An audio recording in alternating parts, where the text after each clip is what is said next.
മലയാളത്തിൻ്റെ, ഭാരതത്തിൻ്റെ, ലോകത്തിൻ്റെ തന്നെ സാഹിത്യ കുലപതി വാസുവേട്ടന് ജന്മദിന ആശംസകൾ. പ്രിയപ്പെട്ടവരെ, എല്ലാവരെയും പോലെ ഏതാണ്ട് 55 വർഷങ്ങൾക്ക് മുൻപ് ആദ്യമായി വാസുവേട്ടൻ്റെ കഥകൾ വായിച്ച ദിനങ്ങൾ ഞാൻ ഓർക്കുന്നു. ഓരോ കഥകളും ഇന്നും മനസ്സിൽ മായാതെ നിൽക്കുന്നു. ഓരോ പ്രായത്തിലും ആ കഥയ്ക്ക് പുതിയ പുതിയ മാനങ്ങൾ വരുന്നു. ഇന്നും വാസുവേട്ടൻ എഴുതിക്കൊണ്ടിരിക്കുന്നു നിത്യഹരിത നായകനെ പോലെ.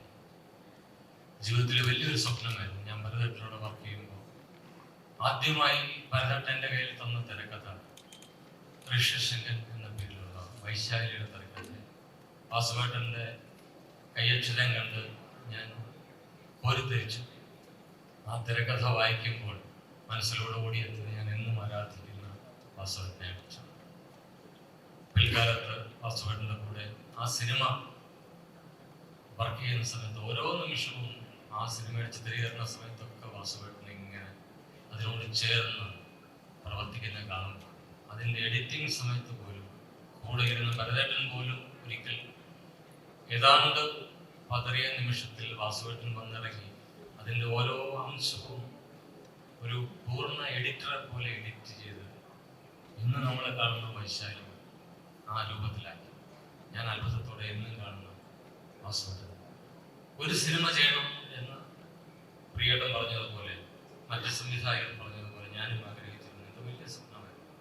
ആദ്യം തന്നെ നടനെ ഞാൻ വാസുവിനോട് ചോദിച്ചിട്ടുണ്ട്, എനിക്ക് തിരക്കഥ തരണം, തീർച്ചയായും ചെയ്തു തരാമെന്ന് പറഞ്ഞത്. പക്ഷെ എൻ്റെ ഒരുപക്ഷെ എടുക്കുകയാണ് കൊണ്ട് മറ്റ് സിനിമകളിലേക്ക് ഞാൻ പോയി.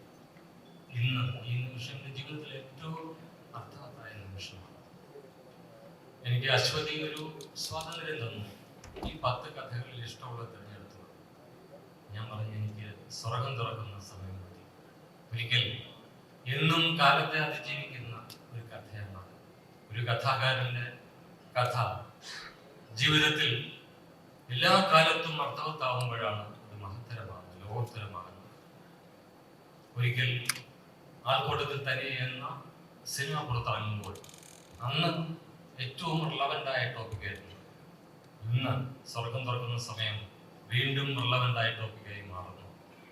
ഈ ചിത്രത്തിൽ അഭിനയിക്കാൻ വേണ്ടി നെടുമുടി വേണു വരുമ്പോൾ നിയോഗം, നിമിത്തം എന്ന വാക്കുകളൊക്കെ ഞാൻ എൻ്റെ മനസ്സിലേക്ക് വരികയാണ്. അദ്ദേഹത്തെ കണ്ടപ്പോൾ, ആ ശൈലിയിൽ കിടക്കുമ്പോൾ, ജീവിതത്തിൻ്റെ അവസാന രംഗം അഭിനയിക്കാൻ കിടക്കുമ്പോൾ എൻ്റെ മനസ്സ് പ്രാർത്ഥിക്കുകയും ഇതൊരിക്കലും അദ്ദേഹത്തിൻ്റെ സ്വർഗം തുറക്കുന്ന സമയമാവരുത്. പക്ഷേ ഒരുപക്ഷെ വേണിച്ചേട്ടനും അറിയാമായിരുന്നു എന്ന് തോന്നുന്നു.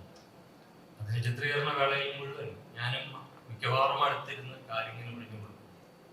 പിന്നീട് ആഴ്ചകൾക്ക് ശേഷം അദ്ദേഹം ആശുപത്രിയിലായി. അവിടെ തൻ്റെ സഹധർമ്മിണിയെ അടുത്ത് വിളിച്ചിട്ട് പറഞ്ഞു, ഞാൻ ഈയിടെ ഒരു സിനിമ അഭിനയിച്ചു വാസുവേട്ടൻ്റെ, അതിൽ ഇതുപോലൊരു രംഗമുണ്ട്, ഞാനിപ്പോൾ കിടക്കുന്നത് പോലൊരു രംഗം. മക്കളെ വിളിച്ച് അടുത്തിരുത്തി അന്ന് വേണോട്ടം പറഞ്ഞ വാക്കുകൾ ചേച്ചി പറയുമ്പോൾ ശരിക്കും ദുഃഖം തോന്നും. യഥാർത്ഥ നിയോഗം പോലെ വേണോട്ടം നമ്മളെ വിട്ടു പോകുമ്പോൾ സ്വർഗം തുറക്കുന്ന സമയം നമ്മൾ വീണ്ടും വീണ്ടും കാത്തിരിക്കുന്നു. എൻ്റെ മനസ്സിലെ, എൻ്റെ ജീവിതത്തിലെ ഒരുപക്ഷെ ഏറ്റവും അർത്ഥവത്തായ മുഹൂർത്തം ഇതാണെന്ന് ഞാൻ മനസ്സിലാക്കുന്നു. വാസുവേട്ടൻ്റെ ഒരു തിരക്കഥ സംവിധാനം ചെയ്യാൻ കഴിഞ്ഞതാണ് എൻ്റെ ജീവിതത്തിലെ ഏറ്റവും അർത്ഥവത്തായ മുഹൂർത്തം. നിയോഗങ്ങളും നിമിത്തങ്ങളും കൂടി ചേരുമ്പോൾ നമ്മളൊന്നും മനസ്സിലാക്കുന്നു. ലോകം കണ്ട ഏറ്റവും വലിയ എഴുത്തുകാരൻ നമ്മളോടൊപ്പം ഈ നിമിഷം ജന്മദിനം കൊണ്ടാടുമ്പോൾ ഇത് തന്നെയാണ് അർത്ഥവത്തായ മുഹൂർത്തം. നന്ദി, നമസ്കാരം.